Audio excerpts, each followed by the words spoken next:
Introduction to probability. The availability of venture capital provided a big boost in funds available to companies in recent years.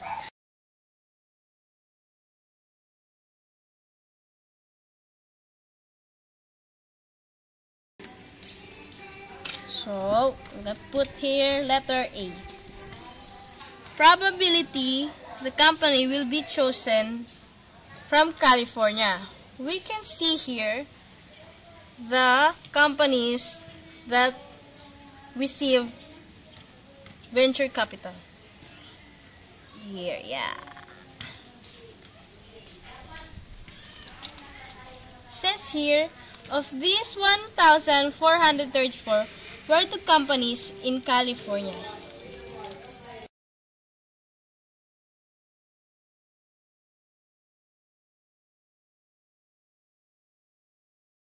Over 2,374 because total of the venture capital was 234.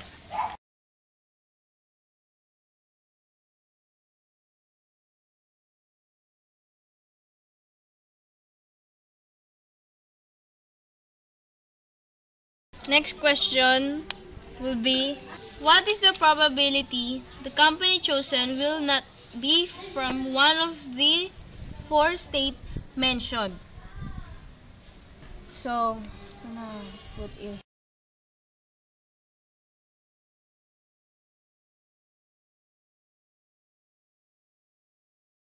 So first, we're gonna sum up all the distributed venture capital.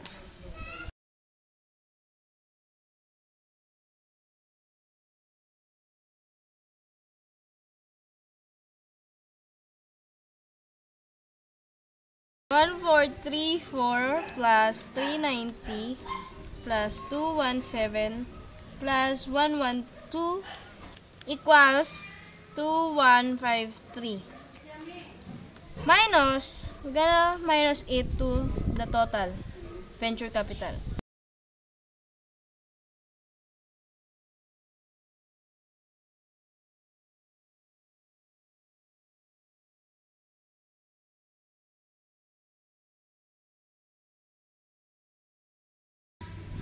Now for the question letter C.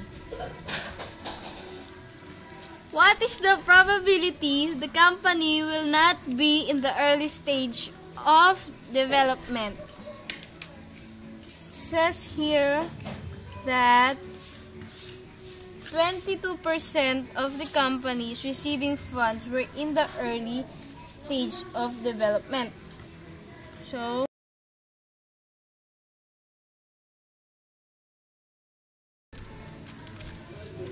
we all know that the probability will always be equal to 1.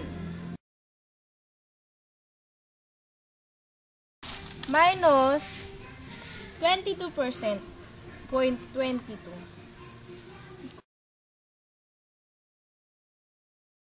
For letter D. Assuming the companies in the early stages of development were evenly distributed across the country, how many Massachusetts companies were receiving venture capital funds were in the early stage of development? We're gonna times it up. 0.22. Where do we get it? 0.22. Here, the 22% because it is mentioned venture capital funds were in the early stage of development. Then, because 390 were to companies in Massachusetts.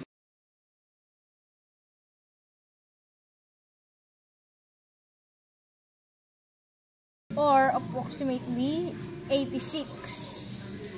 For letter E, it says the total amount of funds invested was 32.4 billion. Estimate the amount that went to Colorado. For letter E, 112 because it is given here. 112 were to companies in Colorado.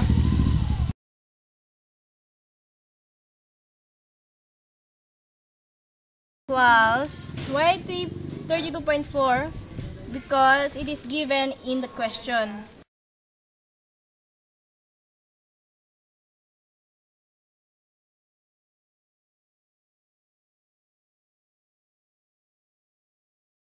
The end of our introduction to probability. Utility and game theory. Here's our problem.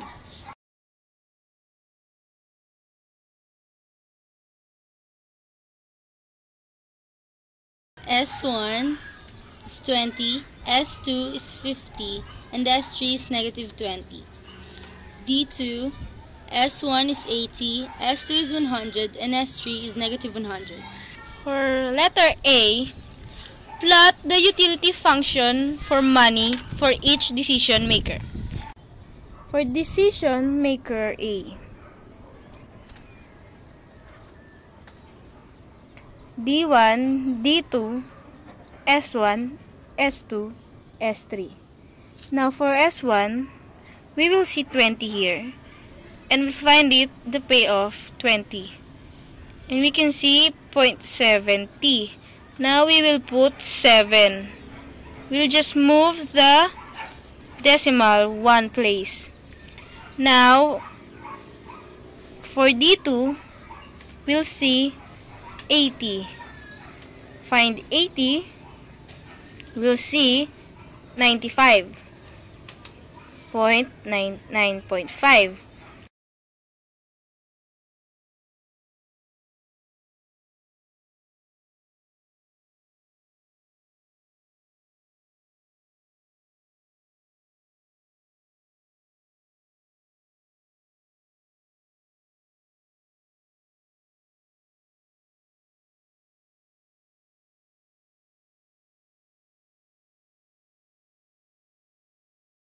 For decision maker B, D1, D2, S1, S2, S3. Now we'll see for, just like for decision maker, 20, find 20 there. Okay, decision maker B, it's 0.45, so we'll write 4.5. Now another is 80. See there, 80. Now for decision B, it's 0.70. We'll write 7. For the last, decision maker C. There, D1, D2, S1, S2, S3. Now, for decision, again, 20. Find 20. It's 0.60, so it will be 6. Now, 80. 80, there, payoff. It's 0.90, so it will be 9. Okay, that's how we plot the monetary utility function for money for each decision maker. Now we will classify each decision maker as risk avoider, risk taker, or risk neutral. For decision A, we'll have 20 and 7. Find it there. Then another is 89.5.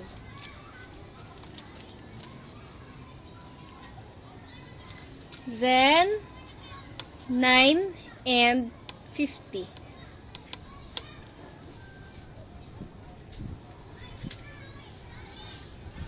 And 10 for 100.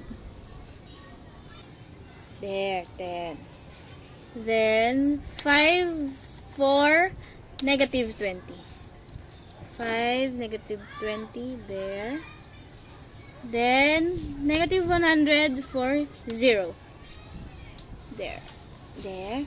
We will line it up. Line it up. Line. There. It's kind of a bit shaky. Then, for DCM-B or Decision Maker B. 4.5 for 20. 4.5, 20.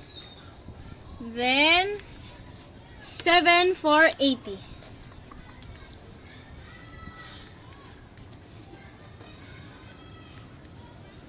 Then, 6, 50. And 100 for 10. Then, negative 20 for 2.5. 2.5, negative 20. Then the last one is negative 100 for 0. Line up straight there.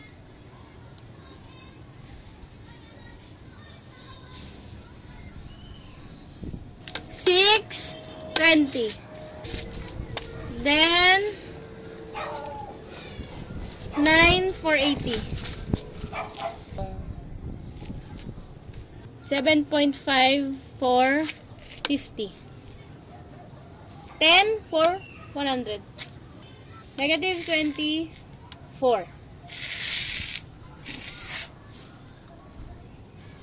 Then the last one is negative 10, 100 here again. Then line up there.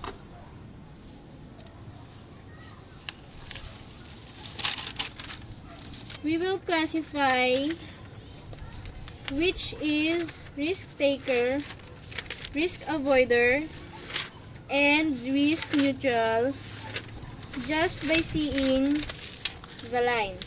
This in the middle is called risk neutral. This line up here will be the risk avoider. And the last one here will be, of course, risk taker.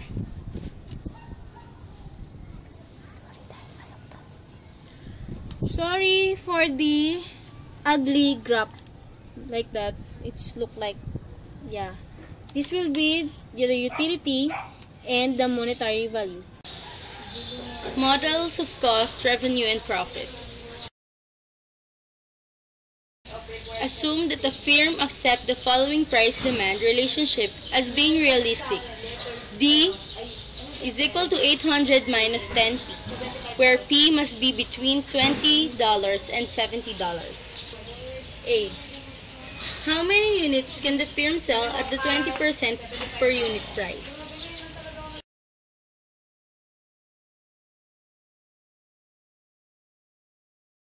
Use this equation.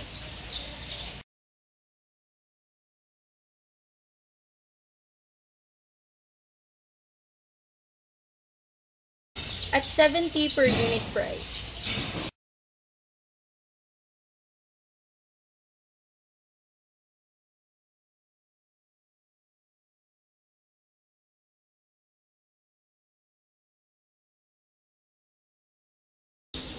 Show the mathematical model for the total revenue, which is the annual demand multiplied by the unit price.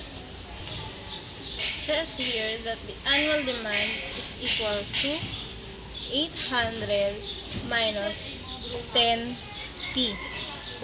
Now, we will multiply this by price per unit. So, this. And that is your mathematical model for total revenue. Based on other considerations, the firm's management will only consider price alternatives of $30, $40, and $50. Use your model from Part B to determine the price alternative that will maximize total revenue. Okay, will use the model from the part B. Yeah.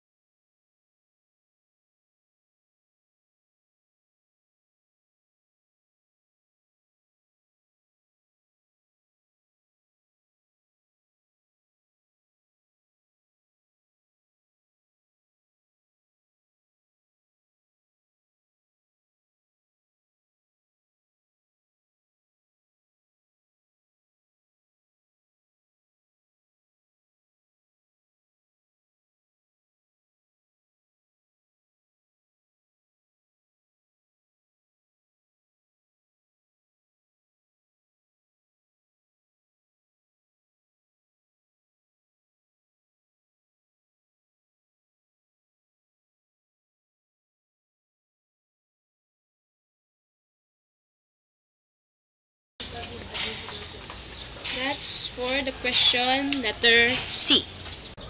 What are the expected annual demand and the total revenue according to your recommended price? We will see that $30 we will have 15,000 units. For $40, 16,000 units. And for $50, we'll have again 15,000 units. For our total revenue, we will choose $40 because that will maximize our total revenue. Now, we will compute for the expected annual demand for $40.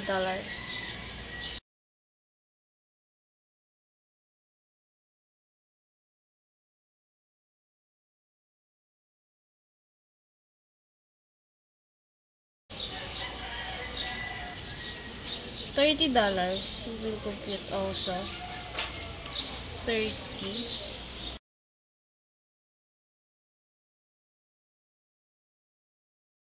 $50. 800 minus 10 times 50.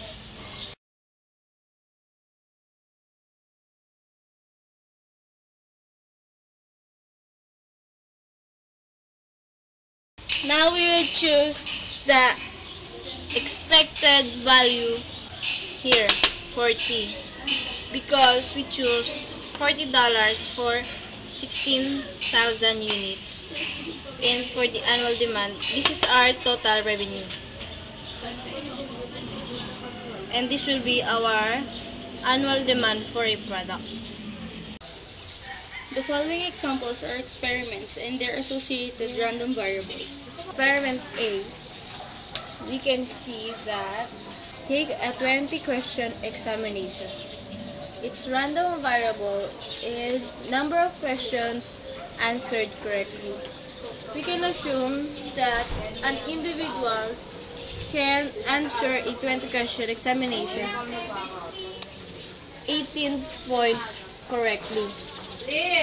And 18 is a discrete random variable. Now for letter B, observe cars arriving at a toll booth for 1 hour. Random variable, number of cars arriving at the toll booth.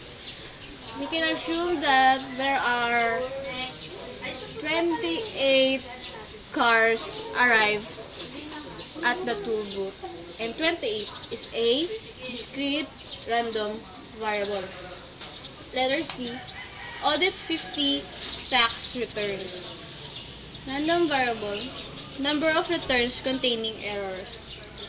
We can assume that there are 8 number of returns containing errors, and 8 is also a discrete variable. Letter D, observe an employee's work for 8 hours. Number of non-productive hours. We can assume that the hours can be 2.8 hours, and 2.8 hours is continuous because of the point. Weigh a shipment of goods. Number of pounds. We can assume that the shipment weighs around 108 pounds. Point 3 is continuous random variable. Forecasting. For the Hawkins Company, the monthly percentage of all shipments that were received on time over the past 12 months are. Now for question letter A. Compare a 3-month moving average forecast with an exponential smoothing forecast for A is equal to 0.2. Here. Now we'll write period 1.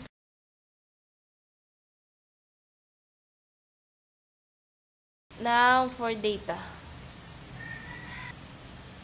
There.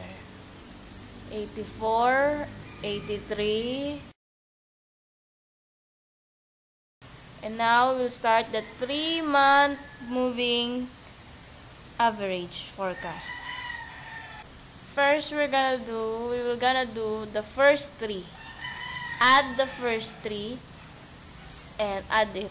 80 plus 82 plus 84 divided by 3 equal 82. We will put it on the 4th line. Then the next 82, 84, and 83. And 83. Then the error. We'll just minus it on the data and the 3 moving average. 83 minus 82 equals 1 is 0. Then 1, 2. Okay, then we start now the exponential smoothing forecast. We will show you the equation for the exponential. The given is 0.2. Now 0.8 there, and we'll just copy it. 8 no, yeah, we'll show you how first we get the 80 there.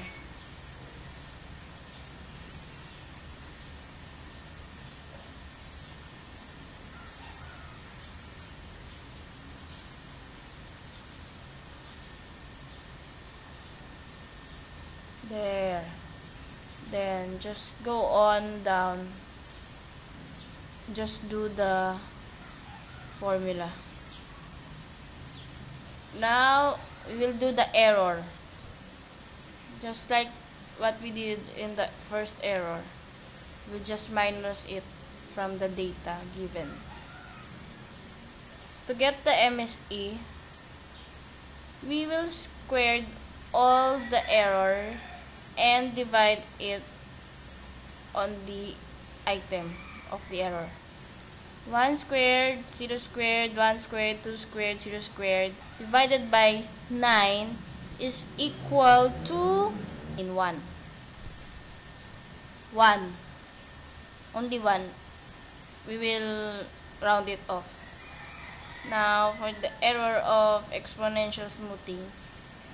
0 squared, 2 squared, 3 squared, 3 squared divided by 12 is equal to 3.1 or 3. Now, we will choose the lowest MSE. And it is 3 moving average forecast. Now, that is our better forecast compared to exponential potential smoothing forecast. Now for question letter B, what is the forecast for next month? In order to us to forecast the next month, we will use this equation. Y is equal to AX plus B. Now to get this A and B, we will encode the period and data in our calculator. It will be 1, 80 empty, 2, 82, and so on and so forth until you reach 12, 83 empty. Now we will show you how to get the letter A. Shift 2, then you find the A there, 1. Enter. 82.10, 60, 60, 61. Now we will get letter B. Shift 2 and then B, number 2. Enter. 0.15, 03, 49, 65. Now sum it up. Shift 2 A plus shift 2 B equals there. That will be our Y. 82.25, 64, 10, 26, or simply 82. On our 13th month, it will be 82, 82, 82. Decision analysis. For question letter A, draw a decision tree using this data. First, draw a box there. Then, draw a line, 2 lines. Box again for D1 and D2. Then, another line, 3 lines for S1, S2, and S3 for each box. Then we will put the given number there.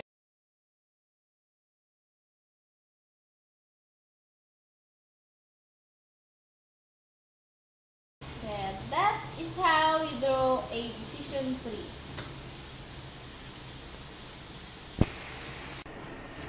For the question letter B, if the decision maker knows nothing about the probabilities of the 3 states of nature, what is recommended decision using the conservative and minimax regret approaches? First, we will do the conservative approach. We will determine what is the maximax in D1. It is 250. Then the maximin is 25. There, 25. For D2, the maximax is 100. And the maximin is 75. And that is how we do the conservative approach. For the minimax regret, we will put D1, D2, S1, S2, S3 there. We will change all the given into 0. 0, 0, 0, 0. 150. Where do we get the 150? And then 50. 75 minus 25.